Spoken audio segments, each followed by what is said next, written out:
Hello, my very precious mortal soul. This is Venus Callida here. Just a little experiment. I'm going to play some public domain music. Ooh, and we have to bring that volume right down. All right, there we go. Hopefully you can hear me over that sound. Let's bring it a tiny bit down more. All right, I'm going to try to play some public domain music while I am reading to you. I have this whole book of facts and I wanted to share it with you.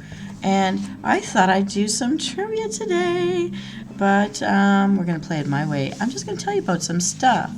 So, did you know, for all the statues I've ever looked at and climbed and recorded, some of them I've even used here in my very first streams, videos with you, that statues of men on horses. Now, I know that usually means it's a fountain or a sculpture that is commemorating a battle or people who went to battle, people who fell in war, which is so sad. But did you know that these statues of men on horses, they tell you how the rider died if it's about a particular person? Now, I remember the most stunning statue of Caesar, I think it was Caesar Augustus, and he is on a horse facing, where was I? Facing the main square in, I think it was not Paris, but Montpellier, and it was facing the main square where the government buildings were on the other side of the gate, standing in the middle of facing the gates of the park. So I think about this and I wonder. So here's what I found out about it. Statues of horses with riders are exclusively of monarchs or great warriors and usually found in places of honor. So parks, in like political building areas, that kind of thing.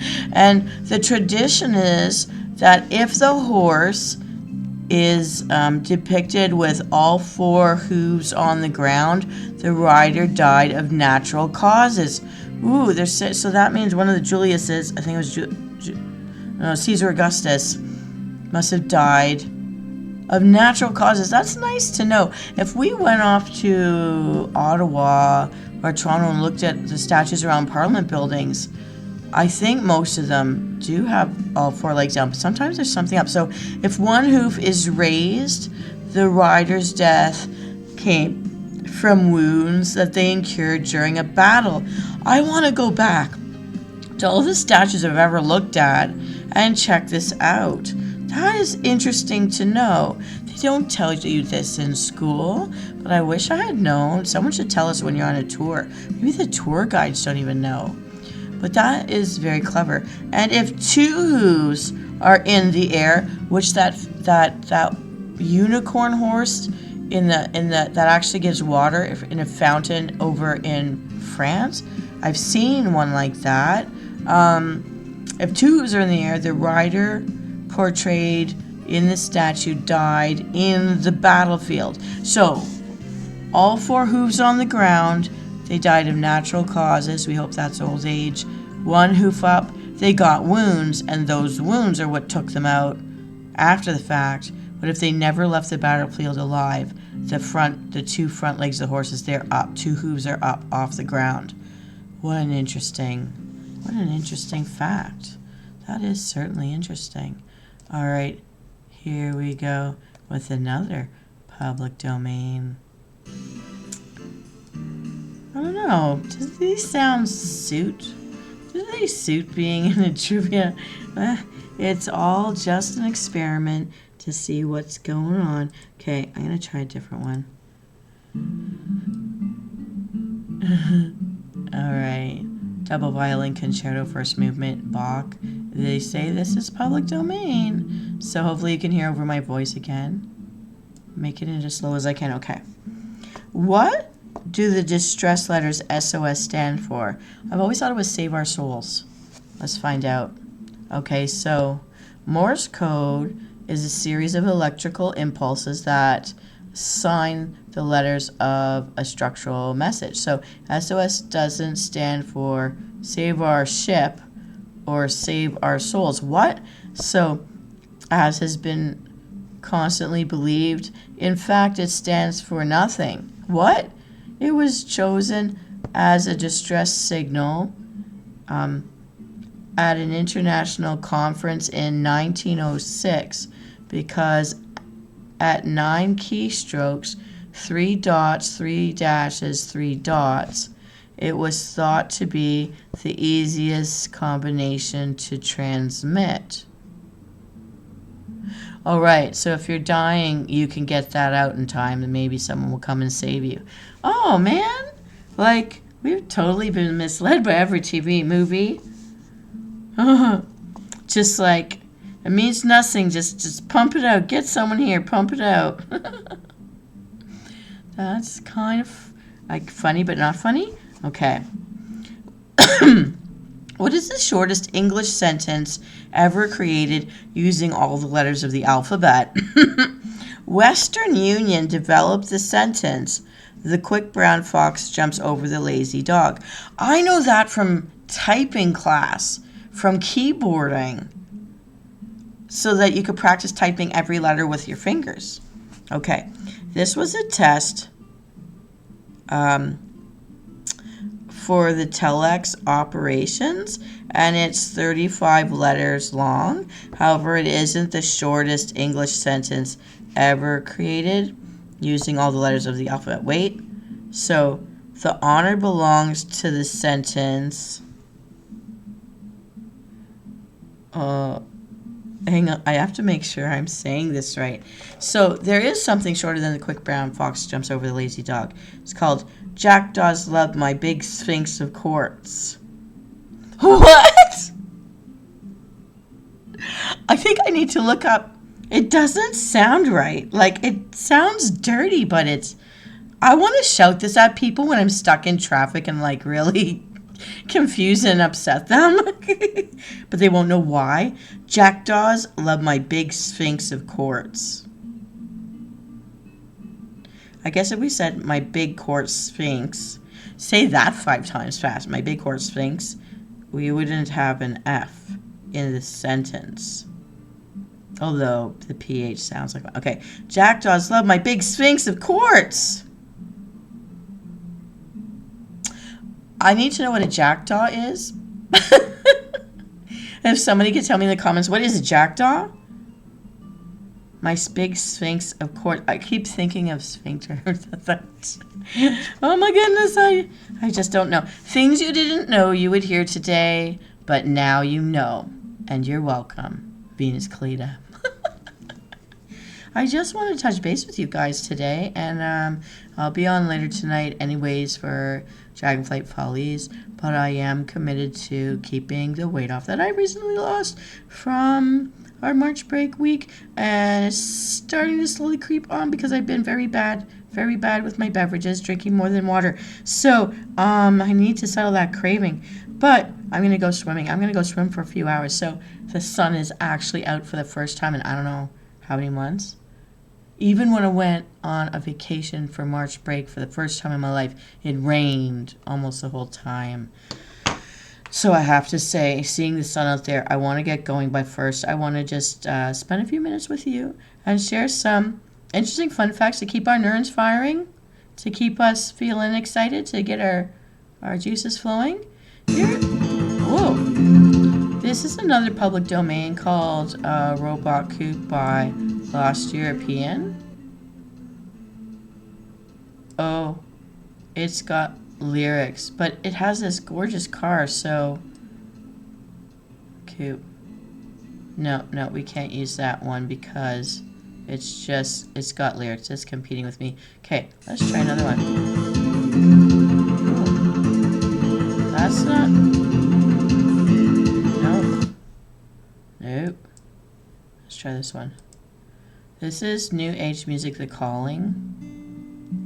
Maybe this will work better in my background. Here we go. Maybe you can hear, maybe you can't. I don't know. We're going to find out when this all airs live. Anyways. Okay, so why are there 60 seconds in a minute and 60 minutes in an hour? I did once wonder about this, but I do know the abacus with beads goes on 6s, and I don't remember the philosophy behind it. But let's find out what they say. Around 2400 BC. So long ago, and it's still a part of our lives. The ancient Sumerians, who used 6 as their mathematical base, see? The abacus. Divided a circle into 360 degrees. With each degree, can you turn the pages here? With each degree divided into another 60 parts, and so on. The Romans called these units minute prima, or first small part. Minutes are parts. Minutes are small parts. Say that in middle school.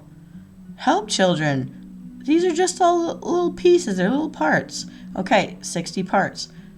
So, first small part. And secunda, the second small part. So we have small parts of the hour are minutes, and the second smallest parts, most smallest parts are the seconds. Okay, this is cute. This system was perfect for round clock faces, and that's why we use minutes and seconds as divisions of time. Because the circle, 360 degrees. Sundials. From ancient Egypt to Greece and Rome. Hey, I get it. Way to go. Okay. What is the world's largest number? In order to calculate massive quantities, American Edward Kastner coined the googol. Hey, look so close to Google. Googol, which is a 1 followed by 100 zeros. But the googolplex is now the largest number, is a 1 followed by a billion zeros, which allows us to calculate that the number of electrons passing through a 40-watt light bulb in a minute roughly equals the number of drops of water flowing over Niagara Falls in a century. Googolplex. Wow. Niagara Falls is big, man. All right. What English word rhymes with orange, purple, and silver? In the English language, there are only 2 words that end in "gree," angry and hungry. There are only 3 that end in "seed," exceed, proceed, succeed. While liquefy, putrefy, rarefy, and stupefy are the only 4 words ending in EFY. As for orange, purple, and silver, poets and songwriters should stay away from them because there are no words in the entire English language that rhyme with them. Absolutely none. Orange, purple, silver. Interesting. So if you don't want your children to have nicknames growing up, maybe borrow one of these. Okay. Let's find out. Gonna set the mood just a tiny bit more. Images. It's a progressive rock band, also in the public domain. All right. If a coin is tossed and lands tails 10 times in a row, what are the odds that it will be heads on the 11th try? After a coin has been tossed and landed tails 10 times in a row, many amateur gamblers would be inclined to bet that the law of averages would favor the coin landing heads on the 11th try. The problem is the law of averages doesn't exist. The coin's probability of landing heads is still 50-50, the same as on each of the previous tosses. Interesting. Oh, I'm really not a gambler of that sort. So, since this song is competing with my voice, we'll try another one. Royalty-free female vocals. Oh no, we can't do that.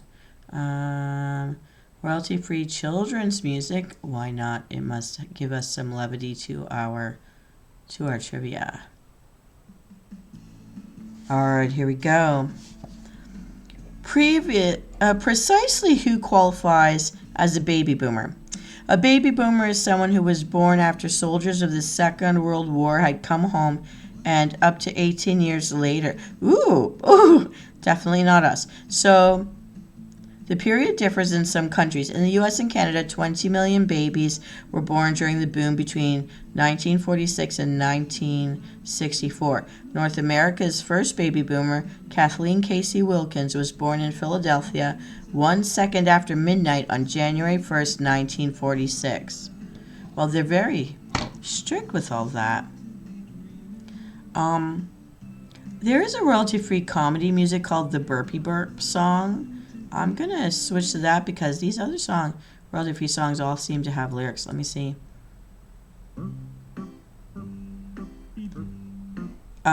Royalty-free, ladies and gentlemen.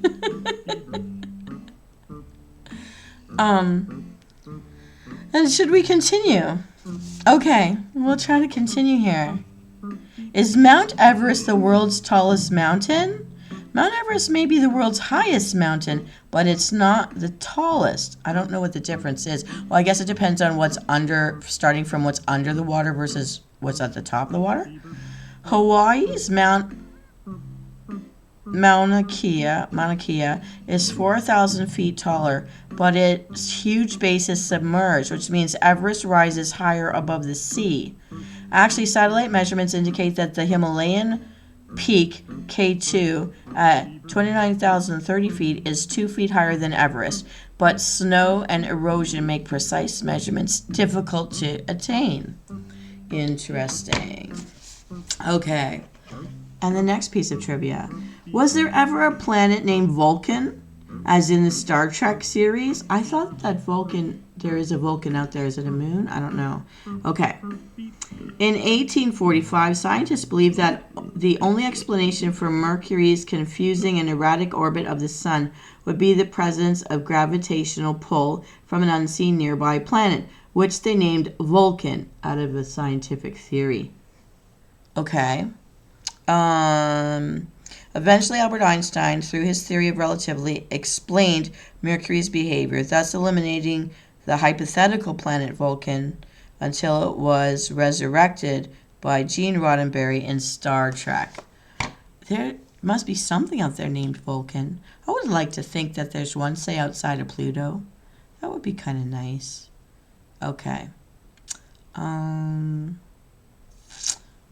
going to put on some background again. Trending songs, Memories of a Friend by Gary Strausbaugh, in the public domain. That sounds kind of nice. Okay. Why do local telephone numbers never start with the number 1? The original dial telephone sent out a signal click for each number dialed. 1 click for 1, 2 clicks for 2, etc. Okay? And the 0 was reserved. Let me find out. I gotta turn the page here.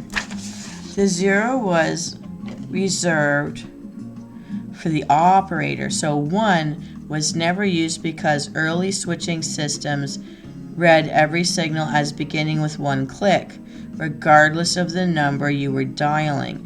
And so technically no phone number could start with 1. It continues today simply as a tradition, even though technology has changed. All right. What is the origin of the Ivy League? I hear about it all the time. Was that Harvard, Yale, blah, blah. The term Ivy League has nothing to do with the ivy-covered walls of Harvard, Yale, Princeton, and Columbia. So it's not about the prestigious schools in the eastern United States. They became known collectively as the Interscholastic 4 League. They sound so special. But the 4 was always written in Roman numerals. I-V. Ivy. Aha. Okay. And was pronounced Ivy. By the end of the Second World War, the League had expanded to include Brown, Cornell, and Dartmouth, and the University of Pennsylvania. Although there were now 8 schools included in the League, instead of changing its name, the League decided to spell it the way it had been traditionally pronounced, and so it became the Ivy League. as in the number 4 in Roman. In Roman sculpted, carved in stone numbers. Yee! All right, and so I'm just checking on this. Well, I've been talking to you for 20 minutes already. I guess I'll give you one more, and then I'll cut it off here for today, and I'll save the rest for another fun video.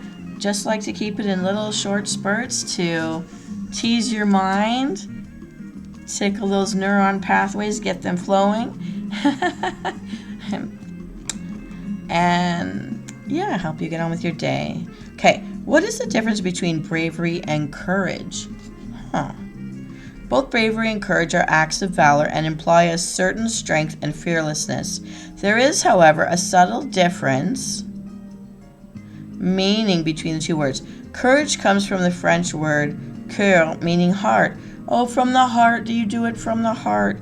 It is a quality of character that allows someone to carry through with a difficult, premeditated plan of action. Bravery, on the other hand, comes from the Spanish word bravado, meaning a single or spontaneous act of valor.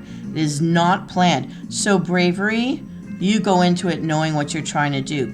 No, courage. Courage, you go into it knowing what you're trying to do. Bravery, it's like ad lib in the moment. You got to move. Okay, it is not planned, but rather a knee-jerk reaction that often occurs within a crisis.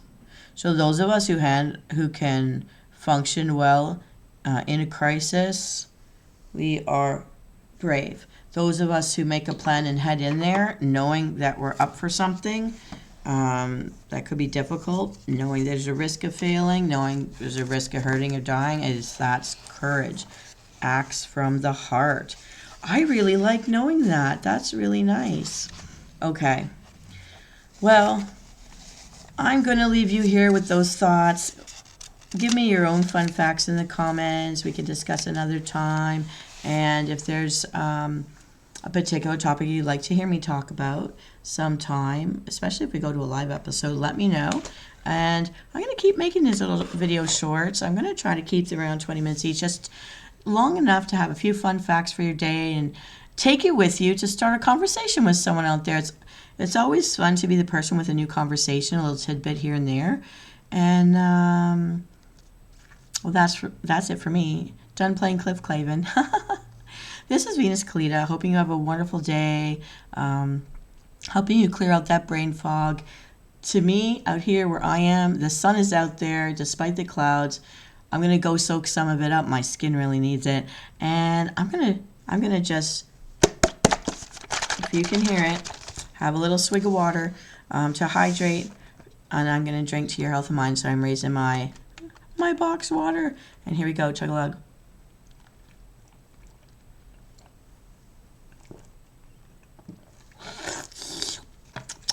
Drank that as sloppily as I could to help you share in the moment. Now get out there, have a drink of water, have a sip, have some, be kind to yourself, have a wonderful day. And if you're here live, I'll see you Sunday night on Dragonflight. Check out my peekaboo schedule in the community section on my channel on YouTube. This is Venus Callida. Have a wonderful day. I'll see you out there. Bye.